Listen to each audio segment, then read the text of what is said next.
우리에게 하나님을 예배할 수 있는 백성 삼아 주심을 감사합니다. 하나님을 영화롭게 할 수 있는 자녀 삼아 주심을 감사합니다. 하나님의 약속을 받을 수 있는 특권을 허락해 주심을 감사합니다. 하늘에서 위에서 부르신 부름의 상을 위하여 쫓아갈 수 있는 목표를 주심에 감사합니다.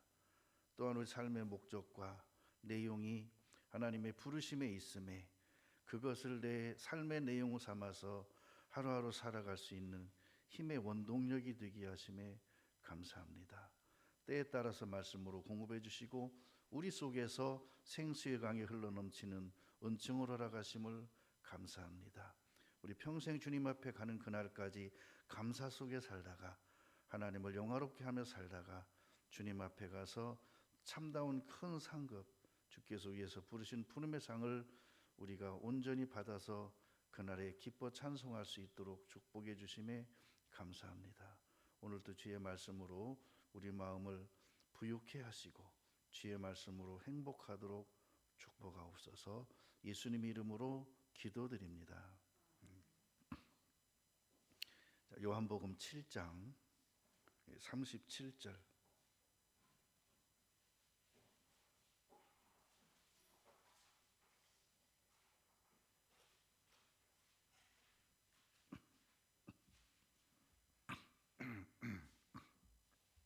부터 43절까지.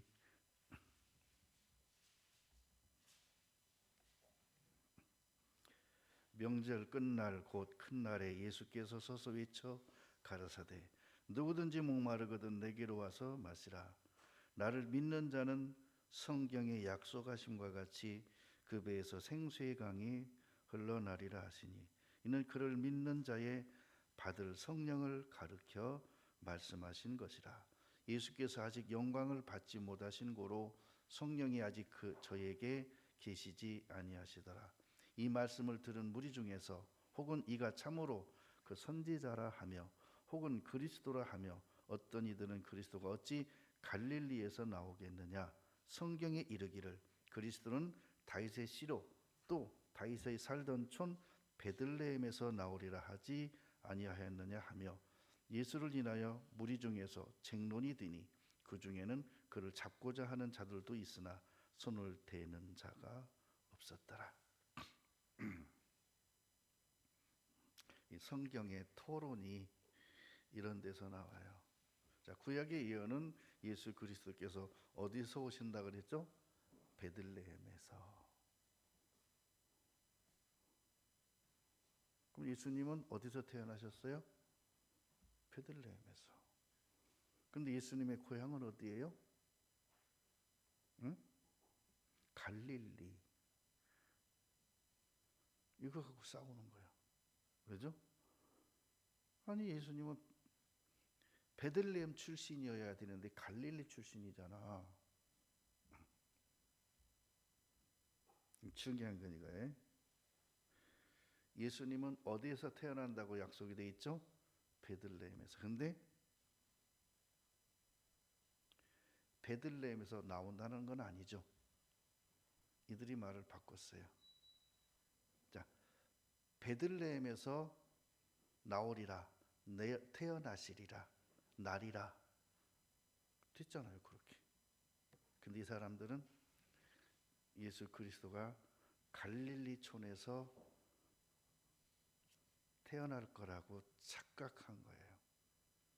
그러니까 예수님은 갈릴리 사람 아니냐. 그러니까 예수님의 제자 되었던 한 사람도 갈릴리에서 무슨 선한 것이 나겠느냐. 이 사람들이요, 이게 한번 고정관념이 탁 박혀버리면요, 어떤 성경으로 말을 해도 안 믿기고 안 듣고 믿음이 들어가질 않아요. 그걸 뭐라 그러냐? 교리라 그래요. 교리에서 회기라 이렇게 쫙 정해놓으면요, 그 테두리 안에서만 성경을 보려고 그러고 그 테두리에서만 이해하려고 해요. 그럼 어떻게 될까요? 성경이 이율배반적으로 생각이 되어서 도대체 이해가 안 되고 말씀이 충돌이 되고 도대체 뭐야? 그러면 결국에 가서 뭐라는지 아세요? 해석의 차이야, 교리 차이야 이럽니다. 나는요, 내가 막 진절 멀미나도록 싫어하는 소리가 그겁니다. 교리 차이야, 해석의 차이야, 관점 차이야. 내가 그 세 단어를 가지고요, 꼭지가 돌아갈 정도로 스트레스를 받아갖고 온몸에 병이 다 왔었잖아요. 무슨 성경 얘기만 하면 교리 차이야, 관점 차이야, 해석 차이야 이렇게 말해요. 아니, 성경에 이렇게 기록됐는데 그러면 그건 목사님 관점이야. 그러다가 좀 심도 있는 목사님이 와서 그거 홍아무개 목사가 이렇게 말했어. 그럼 내가 지금까지 말한 말대로 그러거든. 그럼 그래? 그랬으면 내가 한 말에 대해서 어떻게 말해야 돼요? 맞았네 이래야 되는데 그래도 당신은 관점 차이야 이래. 그래도 맞아도 관점 차이야. 그래서 거기서는 대화가 안 되고 소통이 안 되고 영원한 외방인이라는 생각이 들어서 정말로 힘들었던 기억이 나요. 그럼 오늘 여러분, 성경에 내가 그 성경의 그 부분에 대해서 배워본 적이 없지만 배운 적이 없는 내 속에 형성이 돼 있어요. 이미 언제 배우는지 모르는데 이게 형성이 돼 있어 갖고요, 성경대로 말하면 이상하게 걸려요. 그런 게 있어요. 사람마다 종교심 속에 이상하게 그게 걸려. 성경적으로 말해주는 걸 들어보면 걸려. 왜? 나도 모르게 언제 어떻게 그것이 생겼는지 모르는데 속에 그게 생겨버렸단 말이에요. 오늘 주제는 생수의 강입니다. 생수의 강.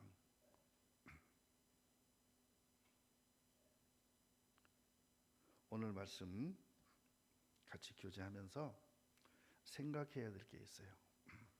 생수의 강에 대한 설교를 여러 개를 제가 유튜브에 찾아서 봤어요. 어떤 식으로 대부분이 설교가 되어 있냐면, 자, 목마르다 그랬죠. 목마르거든. 그럼 뭐에 대한 목마름이냐 그랬더니 첫째, 물질에 대한 목마름. 그러니까 하나 둘 셋, 첫째 둘째 셋째 1대지 2대지 3대지 해가지고 설교를 쫙 이렇게 한 사람들의 온 걸 쭉 보니까 99.9%가 다 그렇게 해놨어요. 자, 인생은 살아가면서 뭐에 대한 목마름이 있느냐? 물질에 대한 목마름. 두 번째, 행복, 사랑에 대한 목마름. 세 번째, 출세, 명예, 성공에 대한 목마름이 있다. 그러면서 뭐라죠? 예수 믿으면 이 세 가지 목마름이 해결됩니다. 예수 믿으세요. 이게 결론이요. 그러고 교회 나간 사람들이 10년, 20년을 다녀도 그 직고를 면하지 못하니까 끝에 가서 뭐래요? 속았어. 나 이제부터 예수 안 믿을 거야. 제가 그 원고를 보는 순간 끝에 내가 뭐라죠? 너 처음부터 안 믿었잖아. 뭘 이제 안 믿어? 안 믿긴. 처음부터 안 믿었으면서. 그러면 생수의 강에 대한 올바른 성경적 믿음은 뭘까요? 자, 그러면 이스라엘 백성들이 뭐에 대한 목마름이 있었을까요? 응? 뭐에 대한 목마름이 있었을까요? 메시아, 오실 메시아에 대한 목마름이 있었어요. 왠지 아세요? 자, 내가 곧 생명이다. 내가 곧 그리스도다. 내가 곧 생명수다. 목마르거든 내게로 와서 마셔라. 생명수의 근원된 분께 오면은 영원히 목마르지 않겠다. 그게 뭐죠? 자, 요한복음 4장 가보겠습니다. 요한복음 4장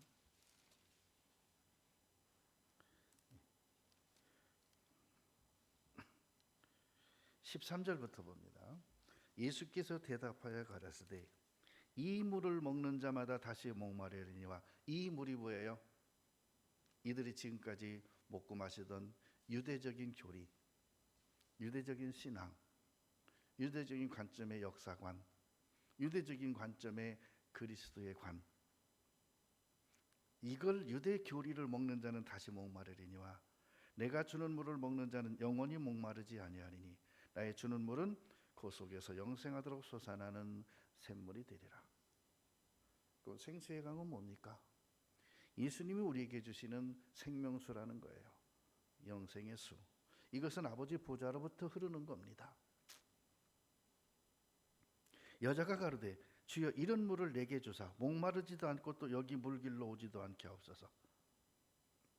이 유대적인 관점에서는요, 목마름 하면 뭐에 대한 목마름이라고요? 물질에 대한 목마름. 이 여인은 뭐에 대한 목마름이에요? 생활이 좀 떳떳지 못한 삶을 사는 분이기 때문에 남들이 물 들어오는 시간에 오면 돌 맞아요. 침 뱉어요. 손가락질해요.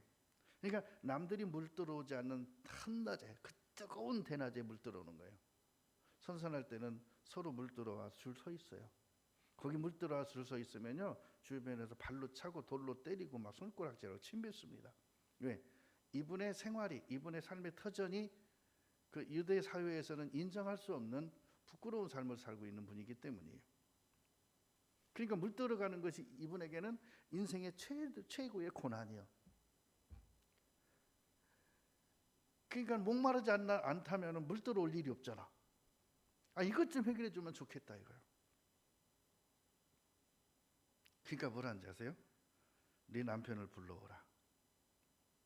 지금 이분은요, 육적 갈증인 그 가정생활 속에서의 정상적인 과정, 뭐죠?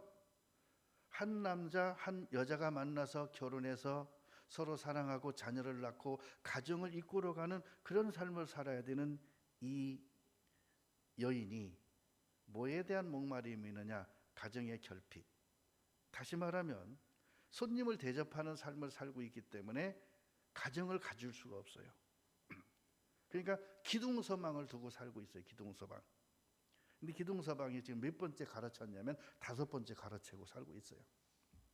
네 남편을 불러오라. 여자가 대답하여 그러되 나는 남편이 없나이다. 기둥서방이지 남편이 아니야. 예수께서 가라사대 네가 남편 없다 하는 말이 옳도다. 네가 남편 5이 있었으나 지금 있는 자는 네 남편이 아니니 네 말이 참되도다. 이 말씀에 대한 웃긴 얘기도 있죠. 결혼 축사에서 성경 요한일서 4장 18절. 요한일서 4장 18절이 뭐예요? 사랑엔 두려움은 없나니 온전한 사랑이 두려움을 내어 쫓느니라, 그 말씀이잖아요. 근데 요한 1서에서 이를 뺐어. 요한복음 4장 18절. 네가 남편이 5이 있었으나 지금 있는 자는 내 남편이 아니 네 말이 참되도다. 웃기는 말이죠. 그랬다는 이야기가 있어요. 그게 장난이겠지만. 여자가 가로되 주여 내가 보니 선지자로소이다. 안 벗겨져. 유대교의 교리가 안 벗겨져. 우리 조상들은 이 산에서 예배하였는데 당신들의 말은 예배할 곳이 예루살렘이 있다 하더이다. 그랬죠? 요한복음 6장 35절 봅니다. 6장 35절에 예수께서 가라사대 내가 곧 생명의 떡이니 내게 오는 자는 결코 줄이지 아니할 터이요 나를 믿는 자는 영원히 목마르지 아니하리라. 자, 그럼 생수의 강의 원천, 생수의 강의 본질은 예수 그리스도입니다. 이스라엘 사람들은 뭐에 대한 목마름이 있냐면 자유, 로마로부터의 자유, 해방. 이들은 참 불쌍한 사람들이에요. 애굽에서 430년간 종살이 했던 이들이 예수님 오실 당시에는 로마의 식민지로 있었어요. 원인은 예수 그리스도, 하나님에 대한 잘못된 신앙을 갖고 있기 때문에 하나님이 이들에게 은혜의 단비를 내려주지 않으셨던 거예요. 이들에게 자유의 은혜를 주시지 않았던 거예요. 그러니까 자유에 대한 목마름이 그렇게 강해요. 그래서 예수님이 오시면 자기들을 로마의 식민지에서 구원해 줄, 모세 시대에 자기들을 애굽에서 출애굽시켰던 것 같이 로마를 멸망시키고 자기들을 그 로마에서 식민지로부터 자기들에게 자유를 줄 것에 대한 목마름을 가지고 있던 거예요. 그러니까 예수님이 목마르던 내게로 오라 그랬더니 이들이 뭐라 생각하냐면, 아, 저분이 선지자구나. 누구와 같은 선지자? 모세와 같은 선지자구나. 저분을 영접해서 우리 왕을 삼으면 로마 멸망시키고 우리를 자유 주겠구나. 그러고 예수를 끌어다가 강제로 왕을 삼으려고 하는 그런 일이 시작된 거예요. 그러니까 예수님은 그들을 피해 다니고, 그러다 결국 예수님이 나 죽었다 살아날 거야 그러니까 속았다 그래가지고 예수님을 정치범으로 몰아서 십자가 못 박아 죽였잖아요. 그 결과가 뭐죠? 이들은요 2000년간 목말라 버렸어요. 아주 끌턱만 남고 다 잘라버리고 회파되고 불타버렸어요. 전 세계를 뿔뿔이 흩어졌어요. 그러다가 오늘날 우리 시대에 이스라엘이 회복이 돼서 지금 다시 전 세계를 쥐락펴락하려고 뒤에서 음모를 꾸미고 있잖아요. 무서운 음모. 결국은 뭐예요? 이들이 땅이 회복되고 나라가 회복되고 권세가 회복되고 능력이 회복되고 물질이 회복되더라도 이들은 하나님을 정확한 창조주 하나님과 예수 그리스도의 구원자에 대한 신앙을 받아들이지 않아요. 그리고 자기들이 나라를 세계를 정복하자 지배하자. 그리고 뒤에서 난리치고 있는 거예요. 지금도. 그 중에 참 복음자들이 소수가 있어서 그 나라의 등불이 아직 꺼지지 않고 있는 겁니다. 그러면 우리도 거기서 전하여 준 복음은 말씀인데, 말씀과 함께 거기서 전해져 내려온 게 뭐냐면 유전이란 거예요. 교리라는 거예요. 말씀의 해석의 관점이란 거예요. 그것까지 가지고 왔어요. 여러분, 구교가 뭐죠? 가톨릭입니다. 천주교가 아니라 가톨릭입니다. 천주교는 우리나라식 다 발음이고요. 세계적으로는 가톨릭입니다. 거기서 나온 신교가 뭐죠? 기독교입니다. 근데 신기하게 구교에서 신교로 나왔던 창설자가 누구냐? 신부님이에요. 그러니까 그 신부님이 나와서 기독교를 해갖고 예배를 드리는데 예배 형태가 똑같아요. 순서가 똑같아요. 거기서 미사라고 했는데 예배라고 하는데요. 정통 예배를 보면요, 거기서 미사 드리는 순서와 모든 게 거의 흡사합니다. 거기서 나왔기 때문에 말씀만 갖고 나와야 되는데 거기서 했던 모든 행태와 모든 습관을 다 가지고 나온 거예요. 그걸 타파하려고 복음주의자들이 그렇게 하면은 쌈 나고 살인 나고 전쟁 나는 거예요. 자기들의 기반을 무너뜨린다고. 무너져야 되는데, 잘못된 건 무너져야 되는데 잘못된 걸 고수하려고 세우려고 난리치는 게 종교. 결국은 그게 뭐냐? 신교군 구교군 간에 다 종교가 돼 버렸다. 근데 중요한 것은 우리가 정말 말씀 중심으로 해서 복음주의자 위치에서 우리가 하나님의 말씀을 만나면 내 속에 있는 종교심부터 부숴야 돼요. 내 속에 있는 잘못된 신앙관부터 부서져야 돼요. 그 잘못된 종교관 위에 여러분이 말씀을 아무리 갖다 쌓아도 창수가 나고 바람이 불면 그 무너짐이 심한 거예요. 그래서 저는 말씀 시간에 이런 교리적인 말은 별로 하고 싶지 않은데, 오늘 생수의 강에도 아무리 내가 말씀을 드려도 여러분 속에 있는 그 잘못된 기초가 무너지지 않으면 오늘도 또 하나의 금자탑이 쌓여질 뿐이지 언젠간 무너져야 할 것들이라는 거, 그러려면 지금 무너뜨리시고 말씀 위에 다시, 반석 위에 다시 지으시라는 거예요. 그러면 이스라엘 사람들은 자기들이 목말라하고 애달파하고 고달파하는 자기들의 삶 속에서 이들은 육신의 질병이 고달픕니다. 가난이 애달픕니다. 또는 정통 시민권이 없는 것이 참으로 내 인생의 숙제다. 응? 그래서 나는 로마의 시민권이 정말로 필요해. 돈 주라고 사고 싶어?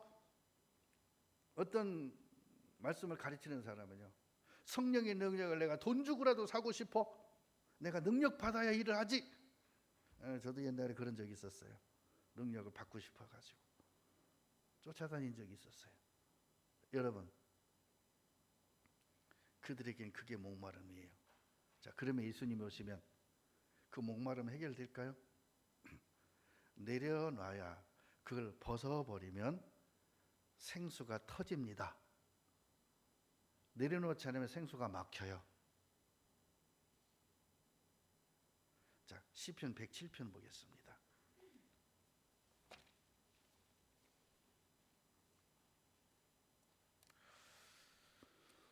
시편 107편 5절입니다.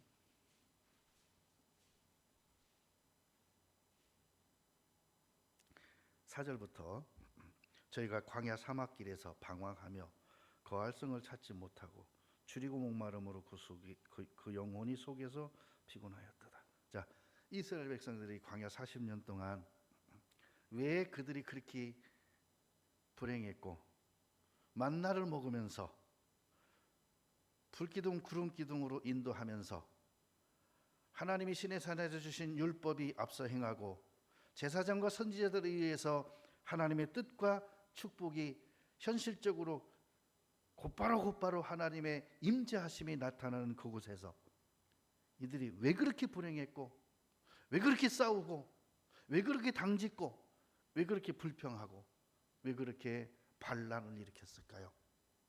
뭐가 부족해서? 이렇게 말합니다. 모세는 광야 40년 동안 방황한 적이 없습니다. 가나안을 향해서 앞서가는 구름기둥 불기둥을 따라갔을 뿐이에요. 그리고 모세는 광야에서 성을 찾지 않았습니다. 근데 여기서는 뭐라고 말하냐? 주의 백성이라 하는, 하나님의 백성이라 하는 이 광야 40년 생활에 있는 그들은 성을 찾았다는 거예요. 광야에서. 뭘 찾았어요? 성을 찾았다는 거예요. 성을 어떻게 찾습니까? 없는데. 성을 찾느라고, 쉽게 말하면요, 오아시스 찾느라고 방황했다는 거예요. 응? 이스라엘 40년 생활을 이 시편 107편에서는 그렇게 말하고 있는 거예요. 그 실제적인 표현을 말씀하는 거예요. 그리고 그들이 광야에서 물이 없어 줄인 게 아니에요. 목마른 게 아니에요. 먹을 게 없어서 굶주린 게 아니래요. 줄이고 목마름으로 그 영혼이 속에서 피곤하였도다. 이들은 줄인 적 없습니다. 입에서 냄새나도록, 이빨 사이에서 고기가 냄새나도록 먹었습니다. 여러분, 냄새나도록 먹는다는 게 뭔지 알면요, 한번 명절 지나고 나서 내가 한번 체험시켜 드릴까요? 간단합니다. 계란 2판만 삶아 놓고요, 아무것도 먹지 말고 계란만 1인당 20개씩 먹으라고 하면요, 10개도 못 먹어서 입에 넣어서 닭똥 냄새 나서 못 먹습니다. 그 말이요, 냄새나게 먹는다는 건요, 질리도록 먹는다는 거예요. 여러분, 고기 질리도록 먹어봤어요? 난 1년 360일 먹어도 안 질리던데. 아니, 질리겠죠. 그렇게 안 먹어봐서 그러겠죠. 안 질리는 게 있어요. 밥하고 김치. 1년 360일 먹어도 안 질려. 그렇게 맛있어 달아. 입에서 꿀이야 꿀. 꿀은요 일주일만 아침 점심 저녁 한 수저씩 먹으면 질려서 못 먹겠어요. 속에서 안 받아요. 속에서 안 받는다는 거 아셔요? 속에서 안 받아들여요. 자꾸 걸려요. 꾸역꾸역 걸려요. 지나치게 먹었다 그 말이에요. 근데 이들은 광야에서 생수의 반석에서 생수를 마시면서도 목말랐고 만나와 메추라기를 먹으면서도 피곤했대요. 피곤한 적 없는데 피곤했대요. 뭐 때문에? 광야에서 성을 찾느라고 피곤했대요. 응? 저희가 광야 사막길에서 방황하며 거할 성을 찾지 못했대요. 이 말은 뭐야? 찾았다 그 말이잖아요. 찾았는데 못 계속 성이 어디 있는가 더듬어 찾았는데 못 찾았다는 거잖아. 광야 40년 동안 광야에서 오아시스를 찾았는데 못 찾았다는 거잖아. 못 맞다는 거잖아요. 그러니까 피곤하고 불만이 많았다는 거잖아요. 그러면 이스라엘 백성들에게 예수님께서 명절 끝날에 말씀하시기를 누구든지 목마르거든 내게로 와서 마셔라. 근데 이스라엘에는 목마른 자가 많았다는 거예요. 뭘 찾느라고? 로마를 멸망시키고 자기들에게 진정한 자유를 줄 수 있는, 육신적인 자유를 줄 수 있는 메시아를 기다림으로 목말랐대요. 그걸 뭐라고 말하냐? 무지하기 때문에 목말랐다. 모르기 때문에 배고팠다. 그렇게 말해요. 무지는 뭐냐? 말씀을 몰라서. 뭐라고요? 말씀에 무지해서라고 말해요. 무지하냐? 지식적은 다 알아요. 근데 왜 무지하죠? 잘못된 해석으로. 이사야 5장 보겠습니다.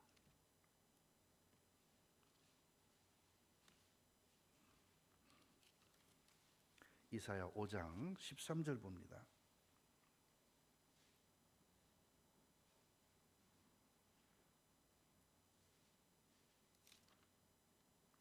이사야 5장 13절에 이러므로 나의 백성이 무지함을 인하여 어떻게 된다고요?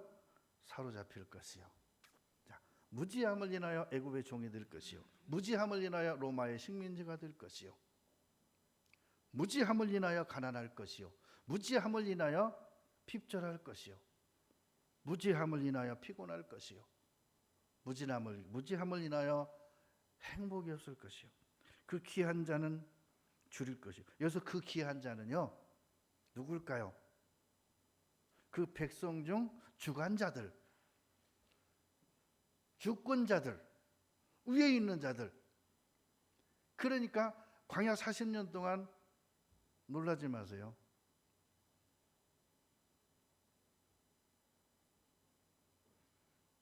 그때 하나님의 뜻을 받들어서 앞서 일을 행하던 자들이 누굴까요? 응? 누구예요? 하나님이 세운 족장들 위에 누구? 그들 위에 누구? 응? 제사 지내던 사람들이 누구요? 제사장들. 그들이 귀한 자들이에요. 그리고 각 지파의 지파장들. 그들이 줄일 것이요. 그러니까 백성들만 율법이 없어 줄인 게 아니고 말씀이 없어 줄인 게 아니라 말씀이 속에 안 들어가니까 육신적인 것을 대체하려는데 육신적인 게 없잖아요. 오아시스를 찾으려는데 오아시스가 없잖아요. 근데 마음이 똑같았다는 거예요. 누구도? 제사장도, 지파장들도, 그리고 부장들도 똑같았다는 거예요. 그러니까 똑같이 일심단결해서 모세를 대적했던 거예요. 귀하다고 하는 그들도 줄일 것이요 무리는 목마를 것이며. 왜 그렇게 됐다고요? 무지함으로. 여기서 줄이지 않고 목마르지 않은 분이 대체적으로 세 분을 추린다면 누굴까요? 모세, 여호수아, 그리고 누구? 아론? 아론도 목말랐어요. 같이 우상 만들어버렸어. 금송아지. 제사장이잖아요. 대제사장. 그들 다 목말랐대요. 누구요? 그러면 여호수아와 갈렙.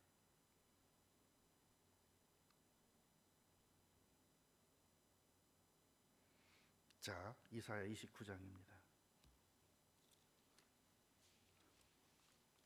저는 여러분이 저와 함께 하나님의 축복에 배부른 자들이 됐으면 좋겠습니다. 29장 8절입니다. 29장 8절에 줄인 자가 꿈에 먹었을지라도 깨면 그 속은 여전히 비고, 목마른 자가 꿈에 마셨을지라도 깨면 곤비하며 그 속에 갈증이 있는 것 같이 시온산을 치는 열방의 무리가 그와 같으리라. 근데 자, 시온은 하나님의 백성입니다. 시온산은 하나님의 나라예요. 그를 치는 자들은 이렇게 될 거래요. 근데 또 하나요. 생수의 근원을 버린 자도 그렇게 된대요. 응? 자, 시온을 치는 자도 그렇게 될 것이요. 생수의 근원된 그분을 버리는 자도 그렇게 될 거래요. 근데 신기합니다. 시온을 치는 자나 생수의 근원을 버린 자들의 특징이 뭔지 아세요?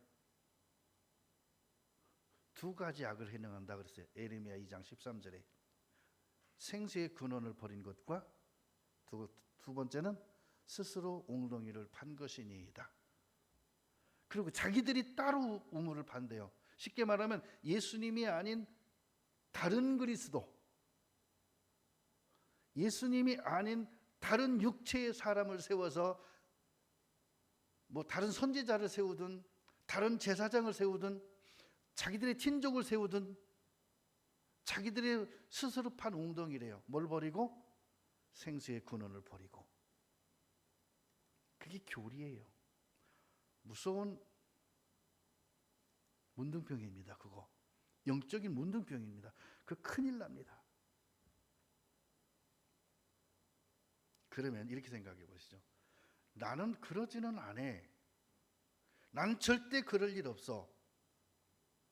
근데 있잖아요. 탕자도 그렇게 생각합니다. 누구도 그렇게 생각할까요? 베드로도 그렇게 생각합니다. 난 절대 주님을 버리지 않을 거야. 난 절대 주님을 떠나지 않을 거예요. 웃기네. 오늘 밤 네가 날 부인할 텐데 날 저주할 거야. 네가 내 눈 똑바로 쳐다보고 그럴 거야. 그럴 일 없습니다. 장담을 합니다. 그날 밤 못 넘겨요. 부인합니다. 자신을 너무 모르는 거예요. 예수님께서 베드로에게 오늘 밤 닭이 울기 전에 네가 나를 두 번 부인하리라 할 때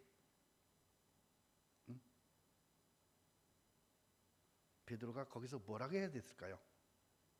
입 딱 다물고 가만히 있어야 될까요? 그리고 그날 밤에 가서 그걸 부인해야 될까요? 아이고 주님, 난 그럴 마음은 없는데 내가 오늘 밤에 그럴 상황이 되어진다면 저를 지켜주십시오. 그러지 않도록. 나는 그런 뜻이 없는데 그런 상황이 주어지면 내가 그럴 수밖에 없도록 비겁한 상황이 온다면 그러지 않도록, 내가 그런 죄에 빠지지 않도록 나를 붙잡아 주십시오 했어야죠. 안 합니다. 그 자신을 믿어요. 에이, 내가 누군데 천국 열쇠 맡은 사람인데 까불고 있어. 어디서?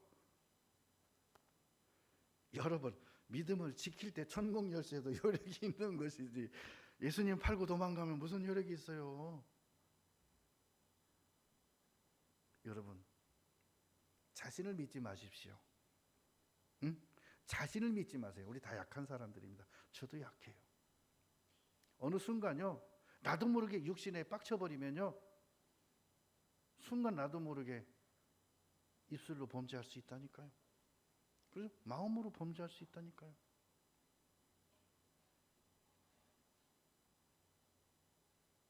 그리고 한 가지 더, 여러분에게 제가 진실로 부탁드립니다. 스스로 웅덩이에 파지 마세요. 내 새끼 빠져 죽습니다. 거기 어느 사람이 마당에다가요 분수대 만든다고 이렇게 팠대요. 가슴 깊이로 파갖고요, 거기다가 금붕어도 넣어놓고 막 잉어도 넣어놓고 그 막 스프링크로 둘리고 해갖고 멋있게 마당에다 만들어놨는데 손지가 와서 놀다가 거기 빠졌대요. 근데 아무도 몰라 빠진지. 나중에 보니까 애들 와서 엄마 저기 연못에 인형이 빠져 있네. 인형이 떠 있어. 뭐지? 근데 동생같이 생겼어. 깜짝 놀래 가봤더니 죽어서 떠 있는 거야. 인형이 아니라 동생이 빠져 죽은 거야. 스스로 웅덩이 파면 내 자식 죽입니다. 절대 여러분 스스로 계획해서 무슨 일 벌이지 마세요. 하나님이 주신 것에 감사하시고 하나님이 앞서 향하신 것에 감사하는 것이 우리 행복입니다. 여러분, 사드락, 메삭, 아벳노고가 자기들의 믿음을 시험해 보려고 용광로 스스로 들어갔으면 어떻게 했을까요? 그 뼈도 못 찾았을 거예요. 자기 믿음을 시험하려고 왕이여 보시옵소서, 하나님이 나와 함께 하십니다. 하나님 살아계십니다. 내가 증거 보여드릴게요. 나를 사자굴에 던져주십시오. 지켜주실 겁니다. 떨어지자마자 사자가 갈기갈기 찢어 잡아먹을 겁니다. 그게 교만이고 스스로 웅덩이를 파는 거예요. 믿음 자랑하는 게 아니에요. 우리가 얼마나 하나님 앞에 무슨 믿음이 있겠습니까? 하나님이 정말 살아계신 것과 하나님의 약속의 말씀을 믿고 현재 고난 속에서 장차 나타날 영광을 바라보면서 인내하는 것뿐이죠. 그렇죠?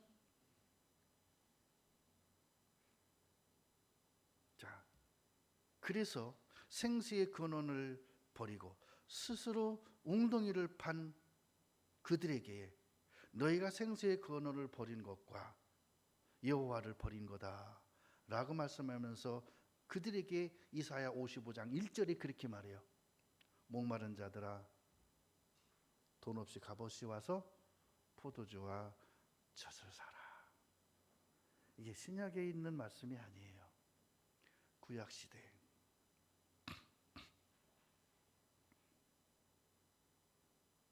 목마른 자들은 돈 없이 값없이 와서 젖을 사라. 이사야 55장 1절이에요. 그러니까 돈 없이 값없이 올 사람들은 어떤 사람들이냐? 탕자죠. 아니 지금 거지예요. 뭐 먹을 것도 없어서 며칠 굶었어요. 근데 뭘 가지고 가 아버지한테 갈 때? 가지고 갈 게 뭐가 있습니까? 그냥 뭐만 가지고 가면 돼요? 에?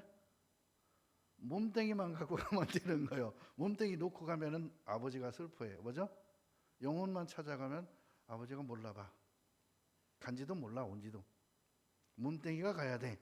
몸뚱이 놓고 가면 어떤 상태요? 시체로 간 거예요. 시체로. 슬퍼해.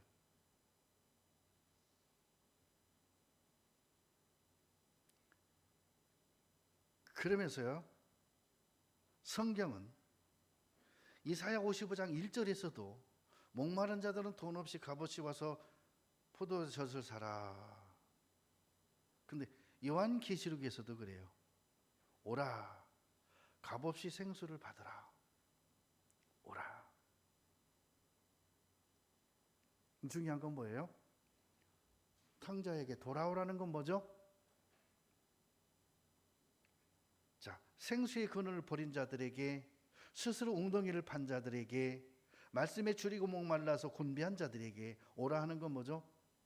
와서 오니까 아버지가 둘째 아들을 위해서 잔치를 벌였죠. 그 잔치는 굶은 아들에게 영양 보충을 위해서 한 겁니다. 영적으로 굶은 자들에게는요, 하나님의 약속의 말씀을 그들에게 다시 풀어주시는 거예요. 그러니까 내가 실수했다고, 내가 과거에 잘못된 삶을 살았다고 중요치 않습니다. 여러분, 북이스라엘의 수도가 어디라 그랬죠? 응? 사마리아 성에, 그 성내에 참 부끄러운 직업을 갖고 있는 여인이 한낮 뜨거울 때 물을 길러 왔는데 웃긴 것은 물들 그릇도 안 갖고 왔다는 거예요. 희한해 참말로. 물 뜨려면 두레박을 갖고 와야 되는데 안 갖고 왔다는 거예요. 물 좀 달라고 그러니까 깊은데 어떻게 물 뜹니까? 두레박 떴는데 어떻게 합니까? 예수님이 그랬을 거예요. 넌 그럼 왜 왔어? 물 들어오는 여자가 두레박도 안 갖고 왔어? 안 그러셨어요. 예수님이 그 여인을 찾아간 것은 물 얻어 먹으려고 간 게 아니에요. 생수를 얻어 먹으러 간 게 아니에요. 그 인생의 목마름을, 영원한 목마름을 해결해 주려고 만나신 거예요. 그래서 우리는 탕자처럼 돌아갈 기력도 없어요. 돌아갈 얼굴도 없어요. 그래서 예수님이 나를 위해서 오신 거예요. 나는 예수님에게 물 한 그릇 대접할 그릇도 없어요. 물뜰 그릇도 없어요. 예수님께 해드릴 만한 게 없어요. 아무것도 없어요. 미안해 죽겠어요. 근데 어때요? 예수님은 물을 달래요. 그러니까 그래요. 우물이 깊고 그릇도 없는데 어떻게 뜨겠습니까? 그리고 또 유대인이 나 북이스라엘 나 여자한테 물을 달라 합니까? 어떻게 말을 걸으세요?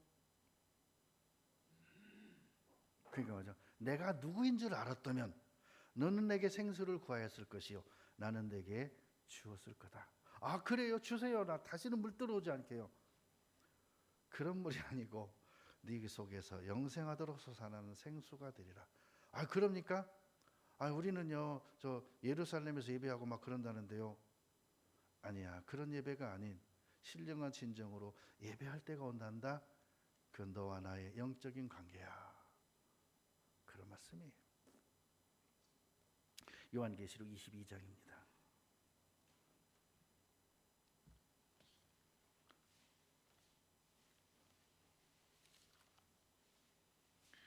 늘 말하지만 이 말씀은 오늘 아침에 막 지은 따끈따끈한 밥입니다.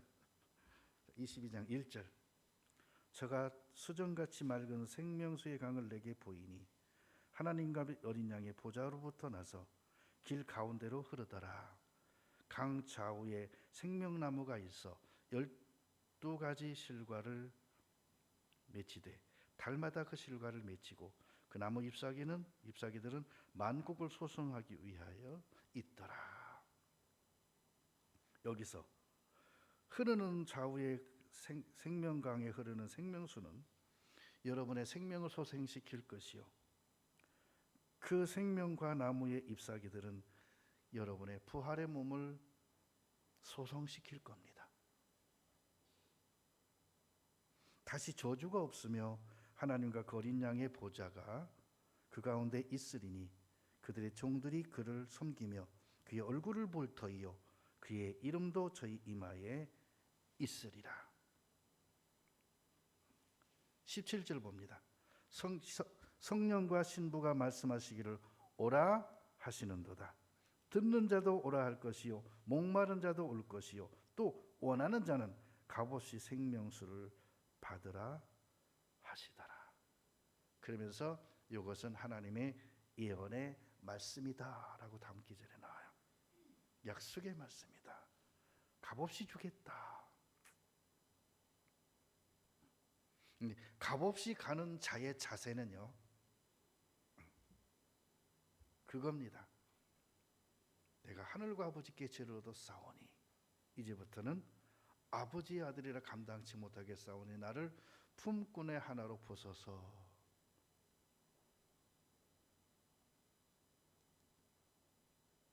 그 뭐냐? 의에 줄이고 목마른 사람이에요.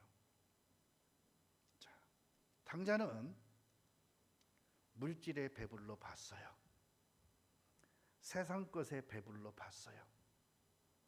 그보다 배부른 삶을 살아보지 못했어요. 여러분, 의에 줄이고 목마른 자는 사막길로 갔고 의에 줄이고 의에 배부르고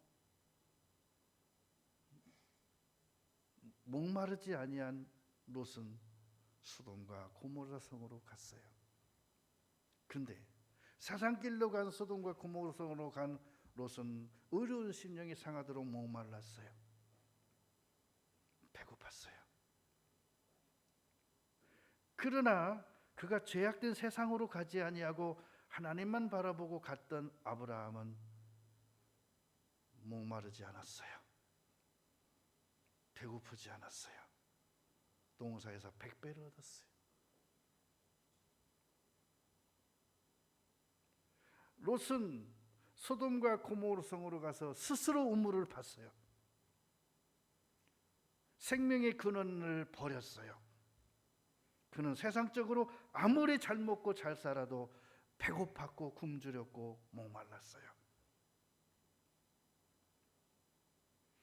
나와 여러분의 하나님 앞에 가는 그 순간까지 진정으로 만족하고 행복한 삶을 살길 원하시죠? 그렇다면 스스로 판 웅덩이는 메꿔버리시고 생명 근원 되신 예수 그리스도께 돌아와 그분께 예배하며 그분께 감사하며 그분께 살해하며 그분과 동행하면 레바논에 흐르는 시내, 동산의 샘, 생명의 우물과 같은 생수의 강이 여러분 속에서 흘러날 겁니다. 아가서 4장 보겠습니다.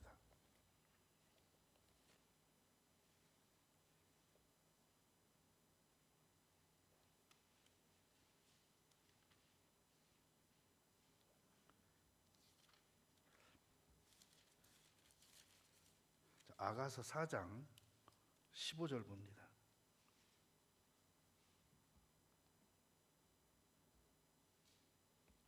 자, 너는 동산의 샘이요. 누가 누군지 아세요? 술람이 여인입니다. 4장 1절 봅니다. 내 사랑 너는 어여쁘고도 어여쁘다다. 노을 속에 있는 네 눈이 비둘기 같고 네 머리털은 길르앗산 기슭에 누운 물이 염소 같구나. 너는 자, 이 사람이 이렇게까지 아름답고 행복하고 축복된 너는 동산의 샘이요. 이 여인에게 목마름이 있을까요? 생수의 우물이요. 네, 이렇게 나와요. 레바논에서부터 흐르는 이렇게 나오죠. 레바논은 하나님 나라의 보좌를 뜻해요. 하나님으로부터 생수의 강이 흘러났어요. 흐르는 시내로구나. 그건 뭐요? 너 자신이 네 속에서 생수의 강이 흘러나는 은혜가 축복이 너는 그런 받은 자구나. 그래서 네가 그렇게 아름답구나. 그래서 네가 복된 여인이구나. 그죠?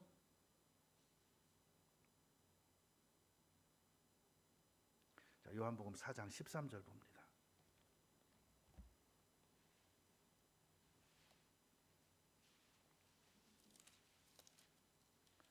요한복음 4장 13절에 예수께서 대답하여 가라사대 이 물을 먹는 자마다 다시 목마르려니와 내가 주는 물을 먹는 자는 영원히 목마르지 아니하리니 나의 주는 물은 그 속에서 영생하도록 솟아나는 샘물이 되리라.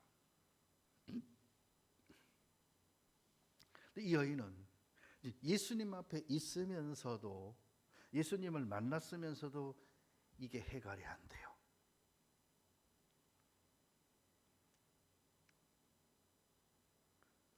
예수님과 대화하면서도 해결이 안 돼요. 뭐죠? 자기 우물을 버리지 않았어. 자기 우물을 안 버렸어요. 해결이 안 되는 거예요. 이 물을 먹는 자마다 다시 목마른데요. 아브라함은 단 한 번도 이런 물을 먹은 적이 없습니다. 오직 생수의 근원이신 그분의 공급하는 은혜를 먹고 살았어요. 근데 그 아브라함과 함께했던 조카 롯은 그 물이 질려서 소돔과 고모라 성으로 가서 썩은 물을 먹고 살았어요. 이스라엘 백성들도 광야 40년 동안 하면서 다시 애굽의 썩은 물을 먹으러 돌아가자고 난리 아우성을 쳤어요. 생수의 를 마시는 그들이, 만나를 먹으면서 사는 그들이 만나가 맛이 없으면서 먹었으니까 애굽으로 돌아가재요. 이건요 어리석은 게 아니라요 어리석었어요. 어리석었어. 모든 백성들이 모세를 향해서 질타하고 돌을 들고 원망하는 그들 때문에 모세는 그들의 원망으로 인해서 쇠약한 게 아니고 그런 가운데 하루라도 빨리 하나님의 약속의 땅에 들어갔으면 하는 마음에 쇠약했어요. 시편 84편 봅니다.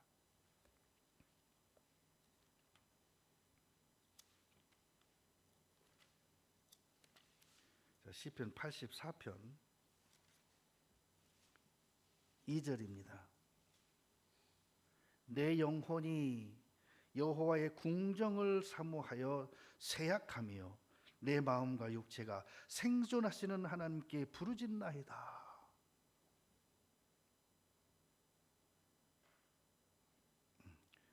내 마음과 육체가 살아계시는 하나님 앞에 부르짖나이다. 모세의 심정은 이랬어요. 물론 고라 자손이 이런 기도했대요. 땅속에 매몰되기 전에. 근데 그 은혜가 이들에게 허락이 안 됐어요. 너무 죄가 컸어요. 그냥 땅에 다 묻어버렸어요, 얘들을. 왜요? 죄가 너무 커.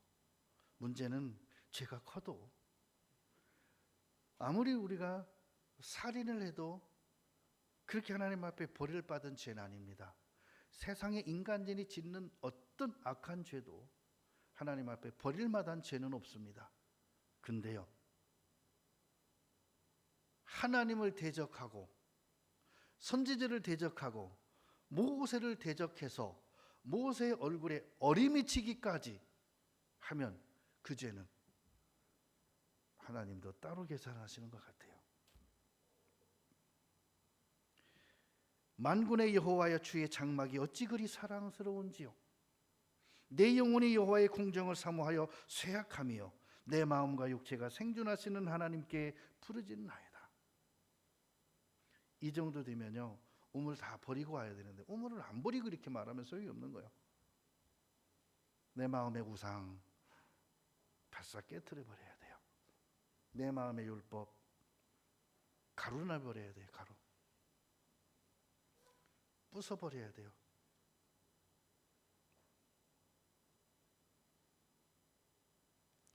아모스서 8장 보겠습니다.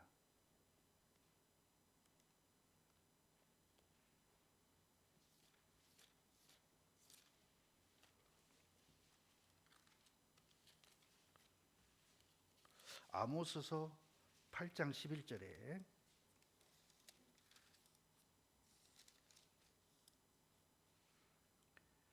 주 여호와께서 가라사대 보라 날이 이를지라 내가 기근을 땅에 보내리니 양식이 없어 주림이 아니요 물이 없어 가람이 아니요 여호와의 말씀을 듣지 못한 기갈이라. 왜 이들이 이렇게 기갈이 됐을까요? 말씀을 왜 못 들었을까요? 스가랴 14장 17절에 보면 천하 만국 중에 여호와께 숭배하러 올라오지 아니하는 자는 그들에게 비를 내리지 아니하실 것인즉 그들이 한 세대도 못 가서 죽으리라. 왜요? 이들이 왜 목말랐고 줄였다고요? 하나님을 경배하지 않았어요. 이스라엘 백성들이 만나를 먹고 메추라기를 먹고 생수를 마시면서도 왜 항상 목말랐고 왜 항상 불평이었죠? 하나님을 경배하지 않았어요. 이게 중요한 거예요. 하나님을 내 마음속에 사랑하고 내가 중심에서 하나님을 높이고 하나님을 영화롭게 하고 하나님을 경배하는 마음이 없다는 거예요. 그러면 문제가 이렇게 터지는 거예요. 그러니까요, 아무리 바쁘고 아무리 어려운 일이 있어도요, 여러분 마음속에 하나님을 의지하는 마음, 하나님을 찬양하는 마음, 하나님을 경배하는 마음, 하나님께 기도하는 마음은 굉장히 중요해요. 그 마음이 있으면 여호와의 궁정을 사모하게 돼 있고, 그 마음이 있으면 그 속에서 생수의 강이 흘러난답니다. 그러니까 속지 마십시오. 세상 것에 속지 마세요. 가짜에 속지 마세요. 세상 사람에게. 우리의 믿음의 대상은 하나님입니다. 우리의 의지할 대상은 예수님, 성령님이십니다. 내가 기도해서 내 삶을, 내 인생길을 평탄케 하는 것은 하나님의 은혜입니다. 그러니까 어떤 상황 속에서 힘들 때요, 불평하지 마시고요, 하나님께 진심으로 무릎 꿇고 기도하세요. 그리고 그 기도는 뭐부터 시작하냐, 해결해 주세요가 먼저가 아니라 먼저부터 딱 무릎 꿇으면서 뭐가 나와야 되냐, 하늘과 아버지께 죄를 지었습니다. 이렇게. 나는 하나님 앞에 정말 자격이 없는 자입니다. 그러면 그에게는 은총이 주어져요. 은혜가 주어져요. 자비가 주어져요. 그러면 그 은혜와 자비는 상상할 수 없는 하나님의 약속이 내 것이 되는 겁니다. 그게 겸손이에요. 그게 하나님을 믿는 신앙인 겁니다. 자, 요한복음 7장 돌아가서 한번 보겠습니다. 요한복음 7장.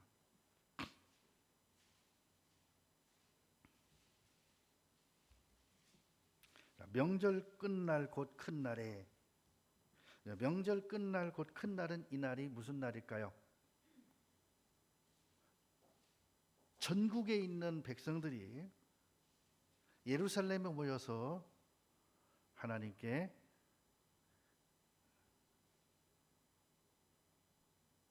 그 절기를 지키는 기간입니다. 이때는 전국에서 다 예루살렘에 모입니다. 그때는 소떼 양떼 다 놓고 와도 하나님이 다 지켜준대요. 그때는 적 침범 못하게 지켜준대요. 그때는. 그래서 하나님 앞에 와서 절기를 지켰어요. 예루살렘에 와서 하나님께 큰 기쁨을 얻었어요. 그 절기를 지켰는데도 불구하고 마음에 은혜가 충만하지 못하고 뭔가 마음이 허전하거든.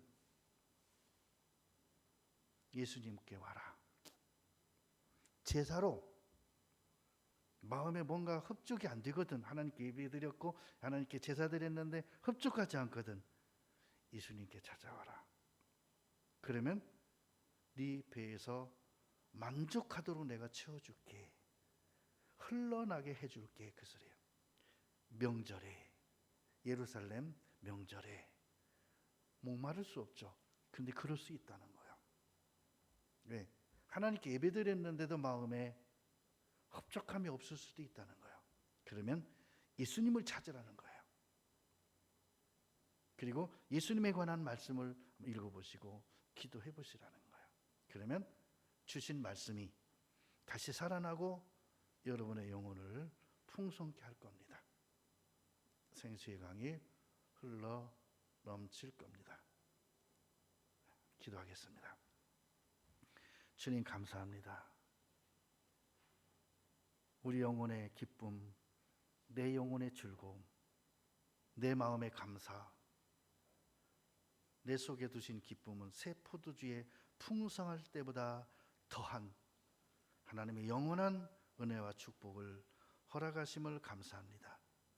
한 주간도 주님 앞에 진심으로 감사하며 행복에 겨운 눈물로 하나님을 영화롭게 하는 우리들의 삶으로 축복해 주옵소서.